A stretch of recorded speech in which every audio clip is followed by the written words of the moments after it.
Among the rebel and government-backed forces in Syria are nearly 2,000 U.S. troops.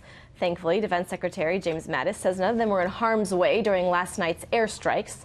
Joining me now with a look at the military perspective, Heritage Foundation visiting fellow and former Army Special Forces officer Steve Bucci. Steve, thank you so much for joining us. I really appreciate it. I wanted to get your perspective today because I'm sort of curious as to, yes, we heard the announcement from the president, and almost seconds later, and even during his speech, we were getting immediate reports of bombings taking place.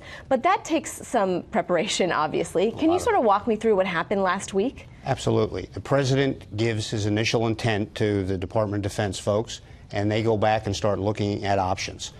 They'll come back to the president in the midst of the process to try and either get more guidance or to offer him something he may not have asked for initially as another option.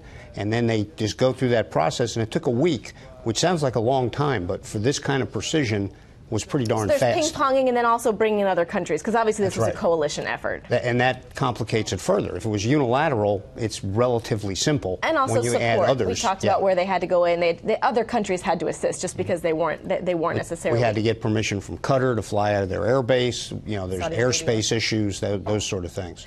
I'm curious as to the troops that are on the ground. There's 2,000 men and women on the ground, and just was it more than a week ago, we had heard that they were going to be sort of drawing back out of Syria. We heard that from President Trump. What now? What are they thinking right now? I mean, has their mission changed? At this point, no, it hasn't. This was, as Secretary Mattis described, a one-time shot to try and deter and degrade Assad from using chemical weapons.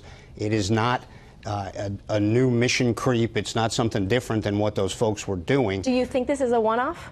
It's a one-off right now, and depending on what Assad does, there could be follow-ons. This is a continuing effort, but it's not a day-to-day air campaign yet.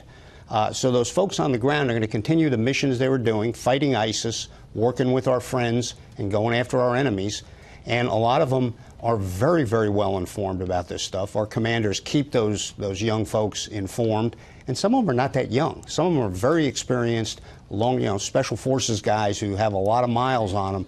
They get the politics. What does that do for your mindset? I mean, obviously, you're trained, and maybe it's just hard for me to fathom when you have to go from thinking that perhaps there's going to be withdrawal to there could be an escalation. We just don't know. I have made 20 deployments in my career on active duty. I came back on time, on schedule once out of those 20. So you're trained for this. Those kind of changes happen all the time. Our folks are used to them. We have a professional military.